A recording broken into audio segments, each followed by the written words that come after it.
Hello दोस्तों, SPB coaching centre में आप सभी का तहे दिल से स्वागत है। दोस्तों, पॉलिटिक्स का टॉप 13 क्वेश्चन लेकर आया हूं और इससे पहले भी 13 क्वेश्चन कराया हूं। सीरीज चल रहा है पॉलिटिक्स यानी राज्य व्यवस्था का, और आप लोग देख सकते हैं। और पीडीएफ आप लोगों को इस वीडियो में बताया जाए कहाँ मिलेगा। तो चलिए दोस्तों स्टार्ट करते हैं। वीडियो अच्छा लगे तो लाइक और सब्सक्राइब करिएगा। आप लोग लाइक और सब्सक्राइब नहीं करते हैं, बस एक लाइक ही कर दीजिएगा। चलिए दोस्तों स्टार्ट करते हैं। ये हमारा 30वां क्वेश्चन जो आप लोग पढ़े हैं पहले, भारतीय संविधान कब लागू हुआ था। तो भारतीय संविधान हमारा 1950 में लागू हुआ था। चलिए नेक्स्ट बढ़ते हैं क्वेश्चन पे। क्वेश्चन नंबर 31, भारत एक संप्रभुत्व लोकतांत्रिक गणराज्य कब बना था। तो ये हम लोगों का 26 जनवरी 1950 में बना था। ऑप्शन सी सही हो जाएगा। चलिए नेक्स्ट बढ़ते हैं हम लोग क्वेश्चन नंबर 32 पे। स्वतंत्र भारत के प्रथम कानूनी मंत्री कौन थे।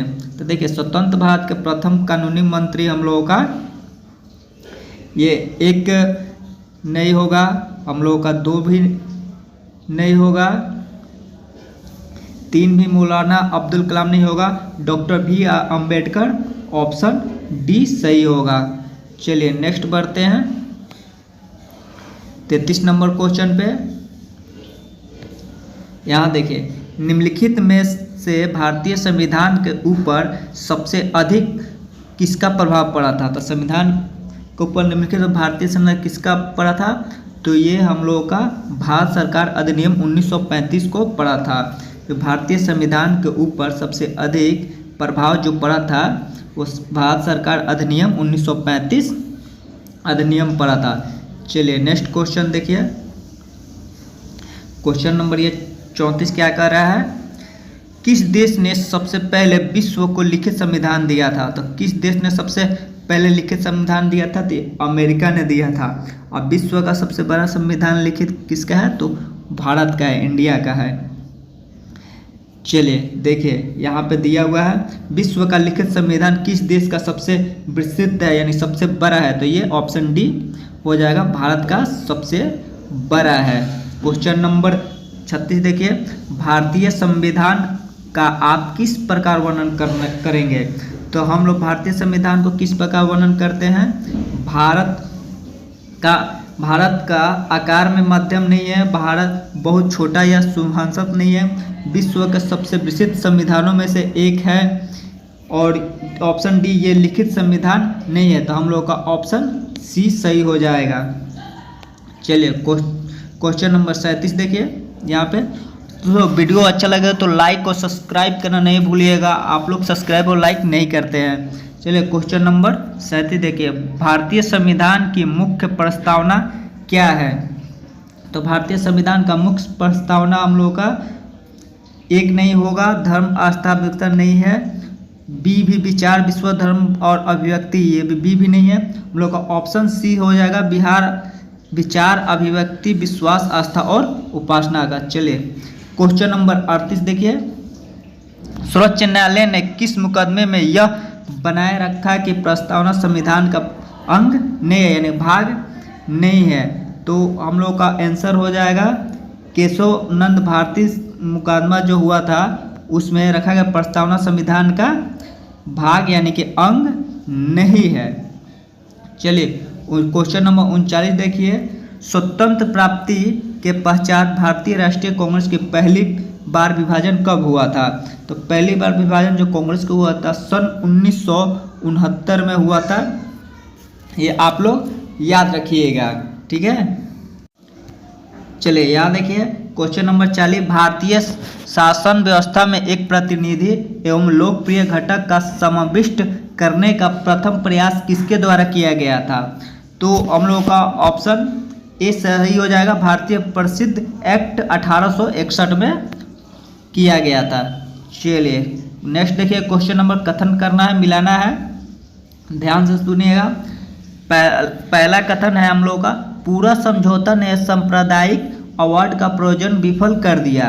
कारण है इसके अनुसूचित जनजाति एवं अनुसूचित जनजातीय लोगों के लिए संसद एवं राज्य विधानसभाओं को सीटों का आरक्षण के मार्ग को प्रस्ताव किया गया था। यहाँ देखिए ऑप्शन क्या हो जाएगा, तो ए और आर दोनों सही, आर और आर ए सही स्पष्टीकरण है।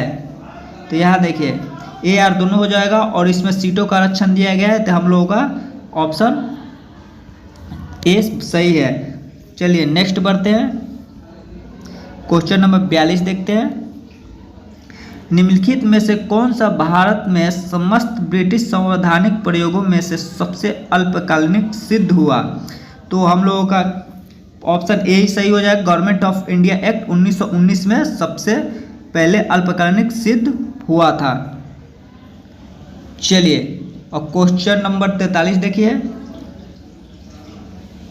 एक क्वेश्चन नंबर 43 देखिए, सॉरी यहाँ पिट्स इंडिया एक्ट 1784 हो जाएगा, 42 का सी आंसर हो जाएगा, इस बात का ध्यान रखिएगा। चलिए 43 नंबर क्वेश्चन देखिए। विभिन्न धार्मिक संप्रदायों तथा अन्य दलों द्वारा प्रदर्शित की गई अलंकवादी प्रथा निम्नलिखित में से किसका विशिष्ट लक्षण था? ऑप्शन ए भारतीय प्रसिद्ध अधिनियम 1861, ऑप्शन बी भारत सरकार अधिनियम 1919, ऑप्शन सी भारत सरकार अधिनियम 1935, ऑप्शन डी भारतीय स्वतंत्रता अधिनियम 1947। तो हम लोग का आंसर हो जाएगा बी भारत सरकार अधिनियम 1919 को इसका विशिष्ट लक्ष्य हुआ था अलंकवादी प्रथा का। चलिए क्वेश्चन नंबर 44 देखते हैं। निम्नलिखित में से किसका सबसे अधिक प्रभाव भारतीय संविधान में आपातकालीन उपबंध के ऊपर है? तो ऑप्शन ए भारत सरकार के अधिनियम 1936, ऑप्शन बी जर्मनी के वेइमर संविधान।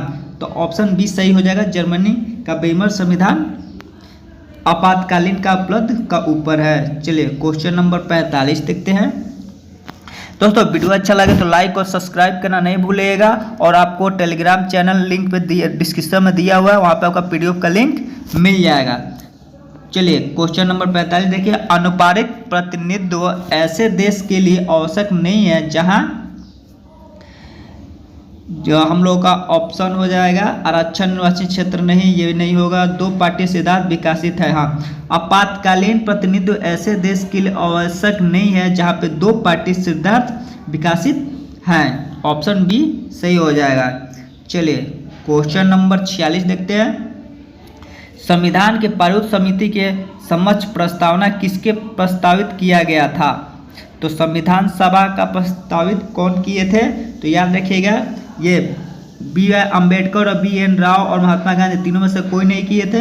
ऑप्शन डी जवाहरलाल नेहरू किए थे। ये क्या पूछ रहा है? संविधान के प्रारूप समिति के समक्ष प्रस्तावना को किसने सबसे पहले प्रस्तुत किया था? तो ये जवाहरलाल नेहरू ने। चलिए 47 नंबर क्वेश्चन देखते हैं। निम्नलिखित में से कौन भारत की संविधान निर्माणित सभा में सर्वधानिक सलाहकार था? तो सलाहकार जो है, तो ये संवैधानिक सलाहकार बी एन राव जी थे। इस बात को याद रखिएगा, जहाँ सलाहकार आएगा वहाँ B N Rao ji option में टिक मारिएगा। लोग एग्जाम में बार बार पूछा जाता है। क्वेश्चन नंबर 48 देखिए।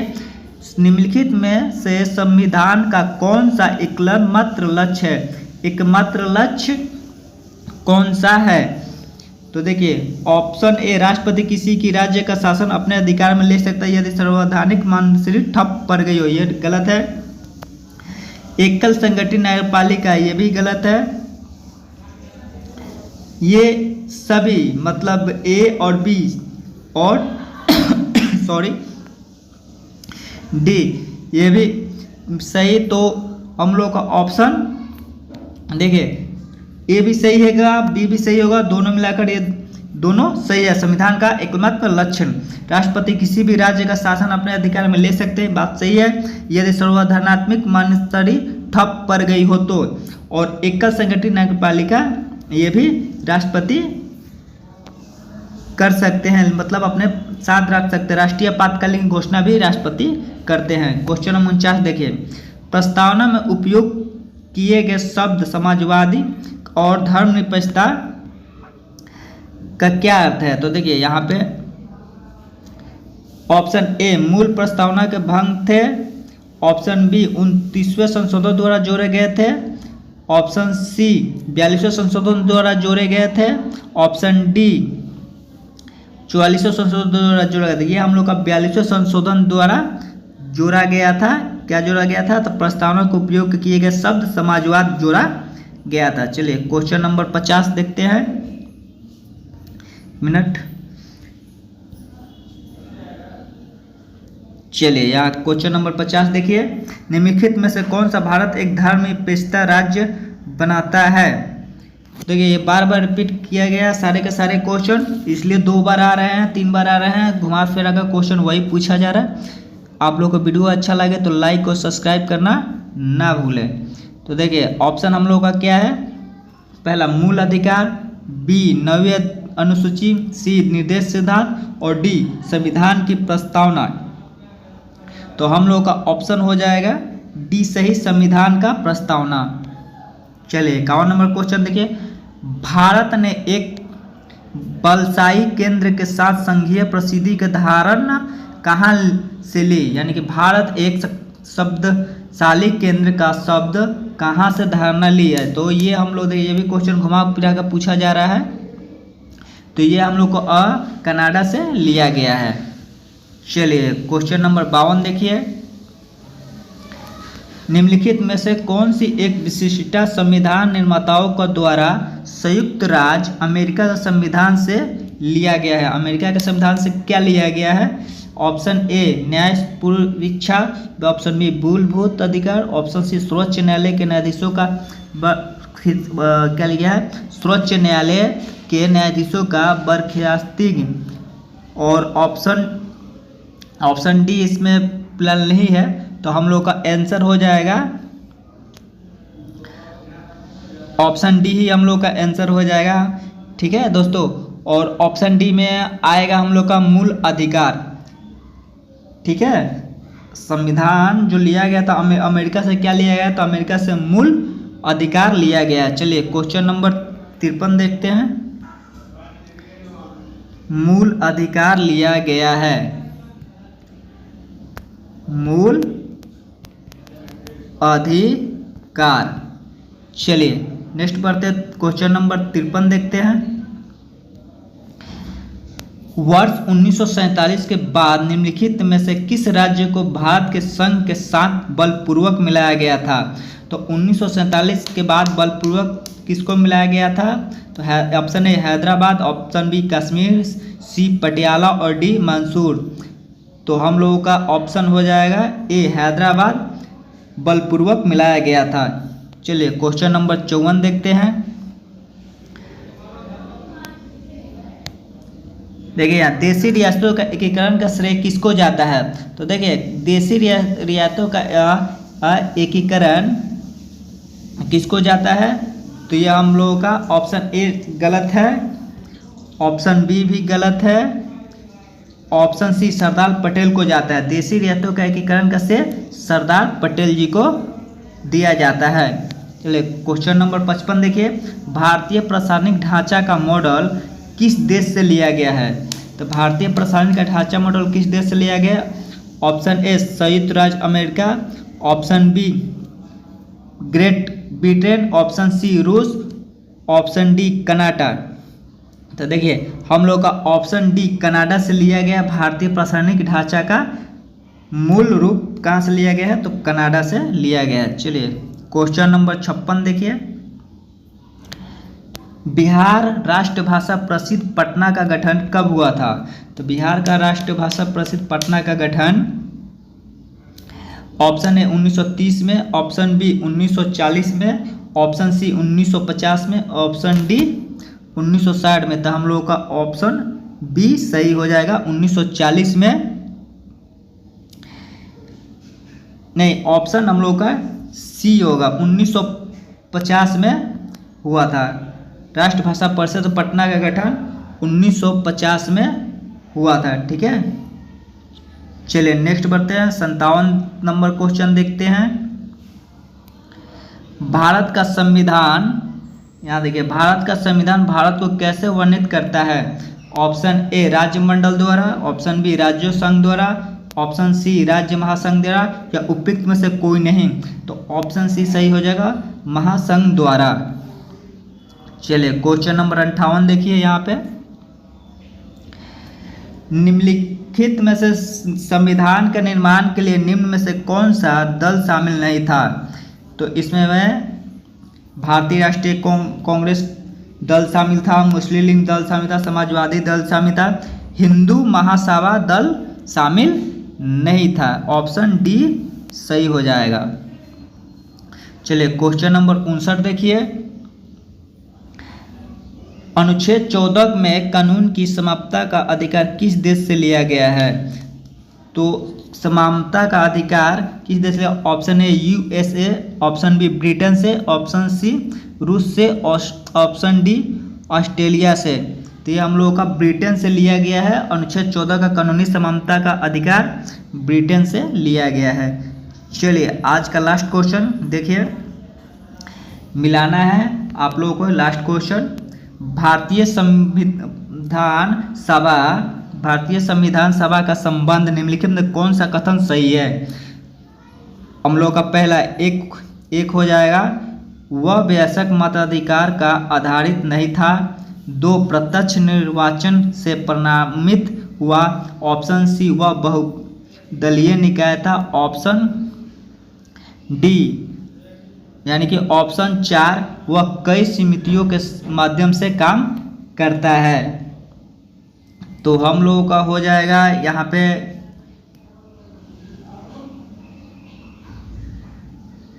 एक सही है, 2 गलत है, तो सॉरी 3 गलत है, 4 सही है,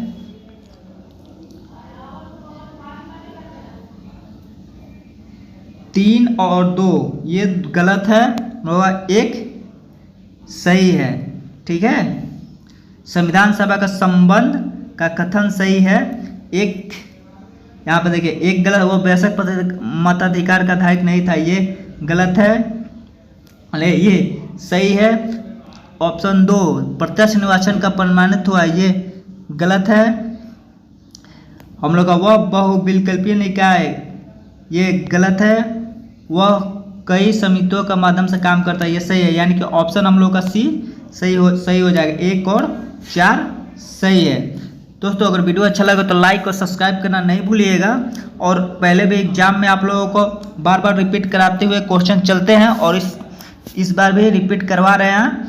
चलिए दोस्तों मिलते हैं अगले वीडियो में, तब तक के लिए जय हिंद जय भारत। और आपका वीडियो टेलीग्राम चैनल पर मिल जाएगा और प्लेलिस्ट में जाकर देख सकते हैं, बहुत सारा पहले का क्वेश्चन कराया गया है। जय हिंद जय भारत।